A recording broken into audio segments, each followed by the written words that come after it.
बिस्मिल्लाहिर्रहमानिर्रहीम। नाज़रीन अस्सलाम वालेकुम। प्रोग्राम है बाखबर, मैं हूँ यासिर रहमान। आज के पहले मौजू में हम बात करेंगे मुस्लिम लीग नून की चीफ ऑर्गेनाइज़र मरियम नवाज़ साहिबा के हवाले से, जो इस वक्त जो है वो मुल्क के मुख्तलिफ़ इलाक़ों में उनके दौरे हो रहे हैं और वो तंजीम साजी के अमल से पार्टी को गुजार रही हैं, जिसमें उनका एबटाबाद के अंदर भी बड़ा कामयाब जो है वो जलसा हुआ। वहाँ पे पार्टी रहनुमाओं से उनकी मुलाकातें भी हुई और वो जो रीस्ट्रक्चरिंग की बात वो शुरू से करती चली आ रही हैं। वो कह रही हैं कि पार्टी के अंदर हमें अब सख्त फैसले भी लेने होंगे और डिसिप्लिन के हवाले से भी उन्होंने इंदिया दिया है कि डिसिप्लिन पे भी कोई कॉम्प्रोमाइज़ नहीं होगा। इसके साथ साथ जहाँ पे वो खिताबात कर रही हैं, वो अभी कुछ देर पहले इस्लामाबाद में भी जो उनका खिताब हुआ, उस हवाले से भी उन्होंने जो अपने मुखालिफिन हैं, सियासी मुखालिफिन, बिलखुसूस इमरान खान साहब, उनको आड़े हाथों लिया और ख़ास तौर पर उस सिलेक्शन के हवाले से बात की जिसकी खान साहब अक्सर बात कर रहे हैं कि ताली के लिए एक हाथ तो बढ़ाया है लेकिन दूसरा हाथ नहीं मिल रहा।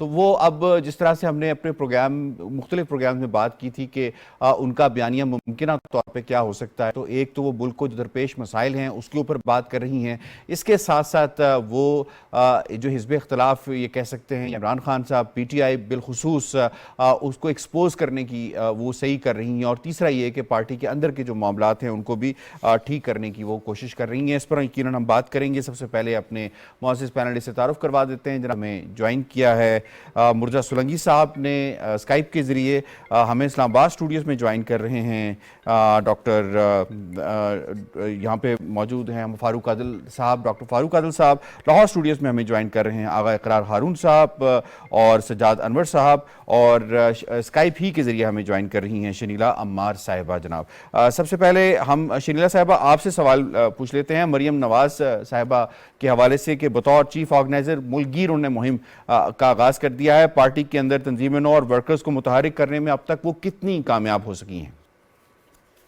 देखें, हम पहले भी ये बात डिस्कस करते रहे थे कि मरियम नवाज जो है उसके साथ उनका वोटर जो है बहुत ज्यादा कनेक्ट करता है।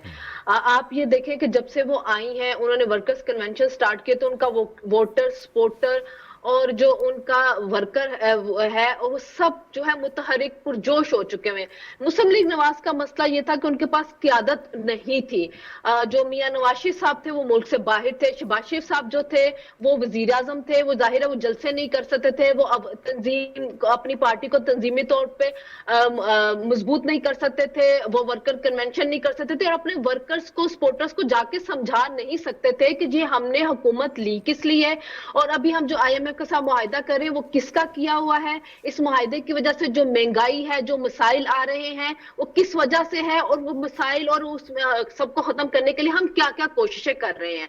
तो अब जब मरियम, तो उस वजह से उनको जरूरत थी कि सियासी क़यादत की जो आके अवाम के पास जाती और जाके उनको अपना बयानिया और अपने मसाइल और समझाने की कोशिश करती। और दूसरा पार्टी के जो आपकी तंजीम थी वो काफी ज्यादा उसका ढांचा कमजोर होना शुरू हो गया हुआ था, तो उसको भी ग्रास रूट लेवल से मजबूत करने की जरूरत है। अब मरियम नवाज जब आप आई हैं तो आप देखें कि वो जा रही हैं, उनको अवाम की तरफ से बड़ा अच्छा रद्द-ए-अमल मिल रहा है, वो जाके अपने लोगों को समझा रही हैं, वो उनको बता रही हैं। एक तो वो उनको वो बता रही हैं कि उनके वालिद के साथ, उनके वालिद की हुकूमत के खिलाफ क्या क्या साजिशें की गई, कैसे उनके वालिद को इक़्तिदार से निकाला गया। फिर उसके बाद वो बता रही हैं कि हमने ये हुकूमत किस लिए ली है और वो यही बता रही है कि ये जो महंगाई है ये हमारी वजह से नहीं है। तो जो नवाज लीग का वोटर था उसको जरूरत इसी चीज की थी कि कोई तो आए, कोई हमारे पास आए, आके हमें बताए तो से, क्योंकि उनको नजर तो यही आता था कि जी महंगाई हो रही है और ये तो वो लोग हैं जो काम करने वाले हैं, जिन्होंने महंगाई पहले खत्म की है, जो तरक्की जिन्होंने मुल्क को दी है, तो अब क्यों नहीं इनसे संभल रहा, अब क्या मसले हैं जिसकी वजह से ये सारा कुछ हो रहा है। तो आने वाले दिनों में आपको मुस्लिम लीग नवाज जो है उसकी पार्टी और मजबूत होती हुई नजर आएगी। जिस तरह वो यूथ को और खवातीन को जाके उनके साथ कनेक्ट कर रही हैं, उनको टारगेट कर रही हैं और खासतौर पे यूथ के साथ जो एंगेज करने की कोशिश कर रही हैं, क्योंकि मुस्लिम लीग नवाज की जो पार्टी थी उस एक कंजर्वेटिव सोच थी, उसमें यूथ की पार्टिसिपेशन बहुत कम होती थी, उसमें खवातीन की पार्टिसिपेशन बहुत कम होती थी। तो मरियम नवाज के आने के बाद जो सोसाइटी की जो सेगमेंट्स थे, अब ये भी उनकी पार्टी की तरफ जब आएंगे तो उसके में पार्टी में आपको बड़ी वेरिएशन और वैरायटी नजर आएगी और जो बात हम बार बार सारी ये कहते थे जी के नौजवानों का वोट जो है वो पीटीआई को ज्यादा मिलता है, खवातीन का वोट जो है वो पीटीआई को ज्यादा मिलता है। तो अब हमें वो जो यूथ और जो खवातीन है वो भी इस पार्टी के अंदर बड़ी मुतहरिक और फाल किरदार अदा करती हुई नजर आएंगी। तो उनके आने के बाद जो बयानिया है उनका वो काफी ज्यादा स्ट्रॉन्ग हुआ है। और इमरान खान साहब जिनको ओपन स्पेस मिली हुई थी कि वो जलसे भी कर रहे थे, वो धरने भी दे रहे थे, वो अपना झूठा बयानिया फैला रहे थे, रोज टीवी पे आ जाते थे, भाषण देना शुरू कर देते थे, और जो उनका दिल करता था वो इल्जाम लगाते थे, जो उनका दिल करता था वो साजिशी थ्योरियां जो थी वो लोगों को बेचना शुरू करते थे। तो अब कम से कम उनके झूठ का तोड़ करने के लिए मरियम नवाज मौजूद है। वो वर्कर से भी बात करती है, वो मीडिया से भी बात करती है। तो अब एक यकतरफा बयानिया आवाम को नहीं मिल रहा है। अब आवाम को नजर आ रहा है कि दूसरी साइड पे भी कोई है जो हमें हकाइक और सच्चाई बता रहा है। बिल्कुल। अब एक चैलेंज भी यकीनन नहीं है, खासतौर पे पीटीआई और इमरान खान साहब को। जनाब मुर्तज़ा सोलंकी साहब फरमाइएगा जनाब, बज़ाहिर जो है वो 3 प्रॉन्ग स्ट्रैटेजी लगती है। एक तो पार्टी के अंदर के मामलात हैं उनको ठीक करना, और उसके साथ साथ फिर इमरान खान साहब को एक्सपोज करना, इसके साथ फिर जो मुल्क के माशी हालात बिलखुसूस हैं उनको भी एड्रेस करना, और उसके लिए भी बात करनी, रियलिस्टिक होकर बात करनी। तो इस वक्त तक ये जो स्ट्रैटेजी इनकी है किस हद तक कामयाब रही है? देखें, मरियम नवाज अभी सियासत में सरगर्म नहीं हुई हैं। ख़ास तौर पर जब नवाज शरीफ साहब को एक अदालती फैसले के नतीजे में हुकूमत से निकाला गया और उनके ख़िलाफ़ और तादीबी इक़दामात हुए, और जब केसेस चल रहे थे उनके ख़िलाफ़, उस वक्त से वो ख़ासी सरगर्म थी। फिर आपने देखा कि ख़ुद इमरान ख़ान की सरकार में जहाँ वो कई बार जेल भी गई, लेकिन जो इंतखाबात हुए, चाहे वो ज़िमनी इंतखाबात हों, चाहे वो इंतखाबात हों जहाँ पर उन्होंने अपनी वालदा की इलेक्शन की कैंपेन कामयाबी से चलाई, तो वो सरगर्म तो काफ़ी अरसे से थी। लेकिन अभी जिन हालात में उनको सरगर्म होना पड़ा है और जो उन पे नई पार्टी की जिम्मेदारी आई है, ये एक बड़ी मुनफरद सी सूरत हाल है। बेनज़ीर भुट्टो साहिबा ने जब पार्टी की क़यादत संभाली थी और ख़ुद उनकी वालदा को भी एक तरह से उन्होंने एक साइड पे किया था, तो उस वक्त वो अपोजिशन में थी और मज़ाहमत के फेज़ में थी। इस वक्त जो सूरत हाल है मरियम के लिए, जो बड़ा चैलेंज है वो ये है कि उनकी पार्टी इक़्तिदार में है, मखलूत हुकूमत जो है वफाक की, उसके अंदर वो बड़ी जो पार्टनर है वो उनकी जमात है, उनके चचा जो है वो वज़ीर आज़म हुए। और ये जो हुकूमत का जो बोझ होता है वो कई दफ़ा सियासी जमातों को कमज़ोर करता है और उनके लिए ज़्यादा मसाइल पैदा करता है। तो उन्होंने एक तरह से इस हुकूमत का बोझ भी उठाना है, उसकी सफाई भी देनी है कि जो मुश्किल फ़ैसले वो ये हुकूमत कर रही है वो क्यों कर रही है, उसकी वजाहत करना, और साथ ही जो इमरान खान का जो प्रोपेगेंडा का जो बयानिया है उसका तोड़ करना, और साथ ही ये भी करना कि जो पार्टी के अंदर जो कमज़ोरी आई है नवाज शरीफ साहब के जाने की वजह से और दूसरे चैलेंजेस की वजह से, उसका सामना करना। और आज के नए दौर में जहाँ पर सोशल मीडिया एक हथियार है जिससे उनकी जमात काफ़ी पीछे रही है, जिस पर वो तवज्जो भी दे रही हैं, उसको इस्तेमाल करना, और वफाक की उन इकाइयों में जहाँ पर उनकी पार्टी कमज़ोर है, जैसा कि सिंध है या बलूचिस्तान है और खैबर पख्तूनख्वा के बड़े हिस्से, तो ये बहुत चैलेंजेस हैं। अब वो किस हद तक कामयाब होंगी? बज़ाहिर तो उनके जो वर्कर्स कन्वेंशन है उनमें काफ़ी लोग आ रहे हैं और एक तहरुक उनकी जमात में है, लेकिन वो अंग्रेज़ी में कहते हैं ना, the proof of pudding is in eating it. तो वो जो सबूत है वो हमें नज़र आएगा जैसे जैसे वक्त गुजरेगा। ठीक है। आज़म चौधरी साहब ने भी हमें स्काइप के ज़रिए ज्वाइन किया। आज़म चौधरी साहब, आपको हम वेलकम भी करते हैं, और सवाल आपसे ये होगा कि मरियम साहिबा ने इस वक्त तक इमरान खान का जो बयानिया है उसको किस हद तक एक्सपोज किया है, और जो चैलेंज उन्होंने लिया था कि पीटीआई और इमरान खान को उन्होंने एक्सपोज करना है और उसके लिए काउंटर नैरेटिव स्ट्रेटजी देनी है, क्या वो अब तक दे पाई हैं? शुक्रिया यासर। देखिए, मरियम नवाज साहबा ने जब जिम्मेदारियां संभाली तो ये एक बहुत मुश्किल टाइम था उनके लिए और पार्टी के लिए भी। मैं सोलंकी साहब की गुफ्तगू सुन रहा था, दुरुस्त कह रहे हैं कि जब आप हुकूमत में होते हैं तो आपके ऊपर बहुत सारा ऐसा बोझ आ जाता है जिसको आपने काउंटर करना होता है। और इस वक्त मुस्लिम लीग नून खासा अंडर प्रेशर है, क्योंकि मुस्लिम लीग नून के तमाम चिदा लोग इस वक्त हुकूमत में है। मियां नवाज शरीफ साहब क्योंकि पाकिस्तान में नहीं है, वो लंदन में है, इस वजह से पार्टी की ऑर्गेनाइजेशन और पार्टी को आगे लेके चलना ये एक बड़ा मुश्किल टास्क है। इसके साथ साथ इमरान खान के नैरेटिव को काउंटर करना और मुस्लिम लीग नून के नैरेटिव को आगे लेके जाना, ये डबल एक जिम्मेदारी वो उनकी बन गई थी। और मैं समझता हूं कि ये वक्त की अच्छी जरूरत थी, जिसे लेकर मरियम बड़े अच्छे तरीके से आगे चल रही हैं।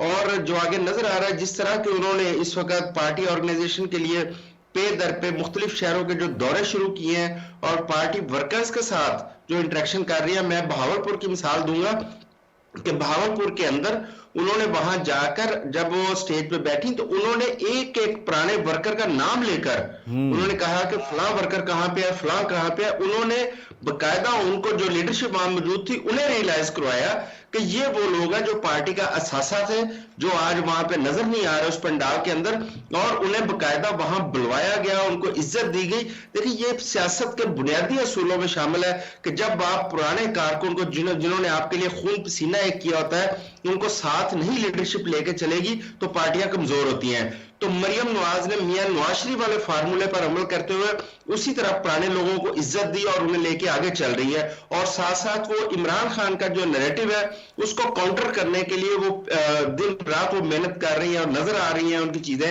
और मेरा ख्याल है कि वो पार्टी को रीऑर्गेनाइज करने में खासी हद तक कामयाब होती जा रही है और आने वाले दिनों में इस पार्टी को, मुस्लिम लीग नून को, एक बड़ी स्ट्रेंथ देंगी मरियम नवाज, क्योंकि उनके जितने भी अब तक मुख्तलिफ शहरों के दौरे हुए उनमें आप देखें कि बहुत कामयाब रही है। और वो पार्टी उनकी इस चीज से बड़ी मुतमिन है कि मियां नवाज शरीफ की बेटी मरियम नवाज शरीफ साहबा इस वक्त सामने आई है और जिसके अंदर लोग मियां नवाज शरीफ को देखते हैं।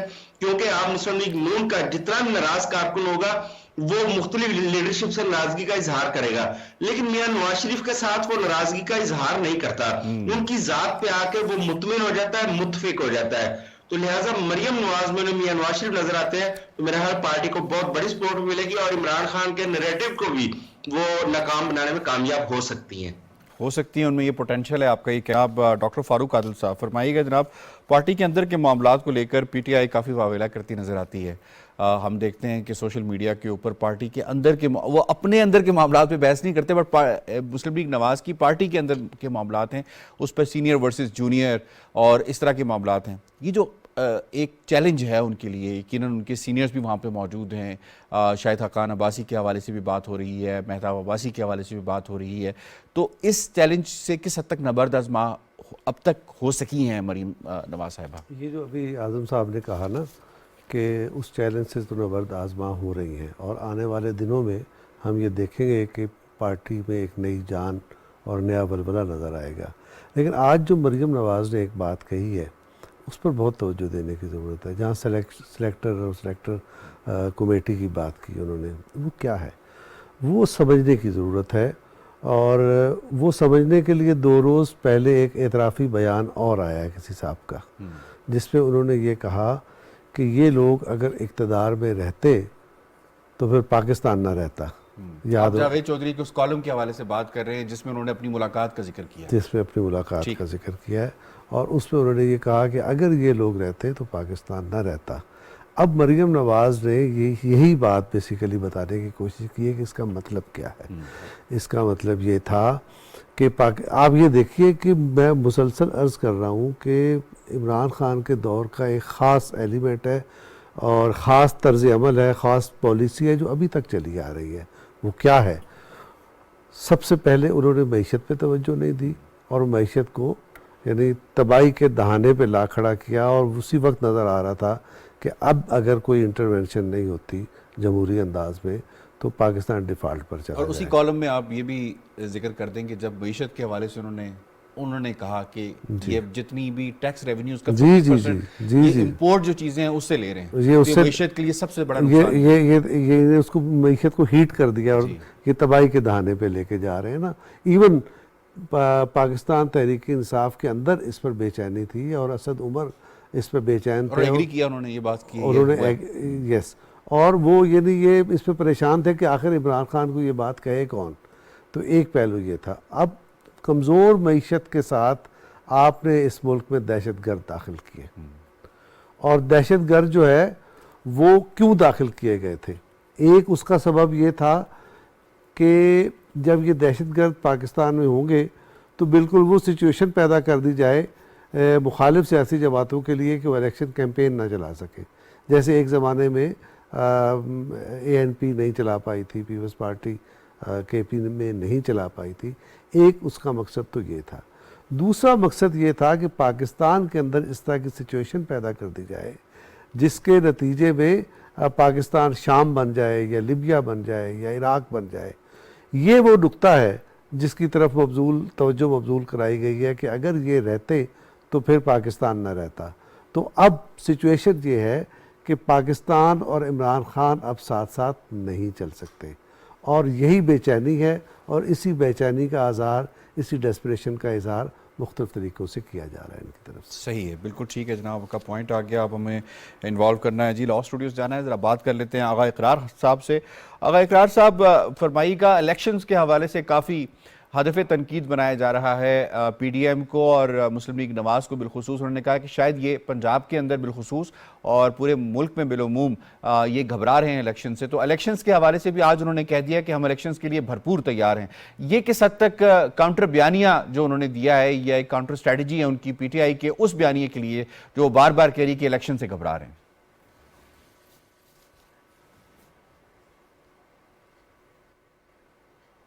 बहुत शुक्रिया। यहाँ सब आपने बात की है बयानिया की। मैं मरियम साहिबा की जितने भी स्पीचेस हैं बड़े गौर से सुन रहा हूँ एज ए आप कह सकते हैं स्टूडेंट ऑफ सेमियोटिक एंड कॉग्निटिव। जो सबसे इम्पोर्टेंट बात है, जो हम बार बार कहते थे ना कि PDM गवर्नमेंट के पास शायद कोई बयानिया नहीं है, और किसी हद तक वो बात साबित भी होती थी, तो अब बहुत क्लियर नज़र आ रहा है कि मरियम नवाज साहिबा एक बहुत स्ट्रॉन्ग बयानिया लेकर फील्ड में उतरी हैं। उनकी आज के ही जो आप स्पीच है इस्लामाबाद में, अगर आप उसको गौर से सुनते तो उन्होंने बात क्या की है। उन्होंने जो बात आपने इलेक्शंस की उससे पहले उन्होंने एक और भी बात की है, और वो ये की है कि देखना ये है कि जब भी PMLN मुल्क में पैसा लेकर आती है तो फिर कभी नवाज शरीफ साहब को त्यारा साजिश में निकाल दिया जाता है और कभी अपने बेटे से सैलरी ना लेने से निकाल दिया जाता है। यानी कि अब बहुत क्लियर है कि मरियम साहबा का जो बयानिया है वो एक्सपेंड करेगा 99 से लेकर अब तक जो कुछ PMLN के साथ हुआ है, और यही वो बयानिया है कि PMLN का आम एक वर्कर पूछता है। जब वो लाहौर में अपना थी और उन्होंने लोगों से मुलाकात की तो PML के कुछ, मैं नाम नहीं लूंगा, कुछ अहम तरीन जो वर्कर हैं लाहौर के, उनका सवाल यही था कि अगर फिर हम मेहनत करके ले आते हैं PMLN को यानी कि हुकूमत में, तो फिर इसकी कौन गारंटी देता है कि फिर एक दिन जो है उनको घर नहीं भेज दिया जाएगा कोई उसकी किसी साजिश के तहत कोई इल्ज़ाम लगाकर, क्योंकि पहले 3 दफ़ा हो चुका हुआ है। तो वो जो एक घर भेजने वाली बात है उसको कहाँ PMLN रोकेगी? उसके लिए PMLN ने क्या प्लानिंग की है? ये बहुत इंपॉर्टेंट सवाल है जो वर्कर कर रहा है। शायद PMLN का लीडर ना करता हो, क्योंकि लीडर को बहुत सारी चीजों को देखना पड़ता है, सही है। लेकिन वर्कर ये सवाल कर रहे हैं कि 3 दफा हम आपको पहले लेकर आए, हमने कुछ वर्कर ने जाने भी दी, मारे भी खाई, अपना जेलों में भी रहे, लेकिन फिर एक ऐसे हाथ आता है और उसे घर भेज देता है PMLN को जब भी पाकिस्तान में पैसा आ गया होता है। तो आप उन्होंने अब वर्कर पूछ रहा कि आप इंश्योर करें कि आपके पास क्या स्ट्रेटजी है कि अगर आप हम इलेक्शन जीत कर आते हैं तो हमें घर नहीं भेजा जाएगा। तो ये बड़ी इंपॉर्टेंट बात है। वो उस माइंडसेट को एड्रेस कर रही हैं इस वक्त मरियम साहिबा, और वो माइंडसेट आप कह रहे हैं ना कि बिल्डअप की बात है, वो बिल्डअप हो रहा है। अब PMLN का वर्कर आके पूछना जा रहा है और वो बाहर निकलेगा कि इस दफा हम अपनी पॉलिटिकल पार्टी को लेकर आ रहे हैं, हम देखते हैं इसे घर कौन भेजता है।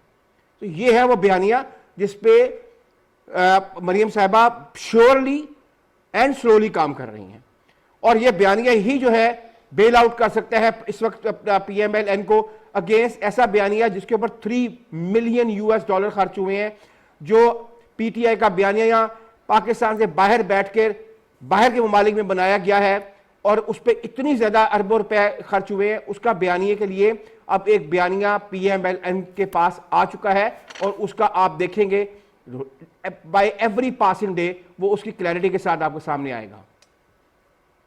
बिल्कुल ठीक है आपका क्या जनाब। यहाँ पे वक्त हुआ है ब्रेक का। ब्रेक के बाद जब वापस आएंगे तो प्रोग्राम को कंटिन्यू रखेंगे। हमारे साथ रहिएगा।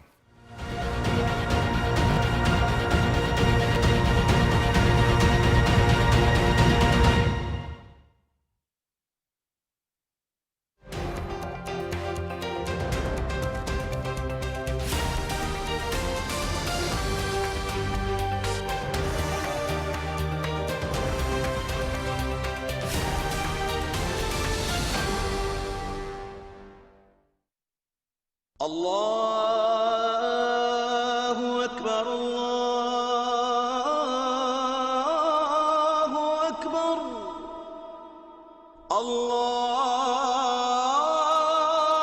अल्लाहु अकबर अल्लाहु अकबर अशहदु अन ला इलाहा इल्लल्लाह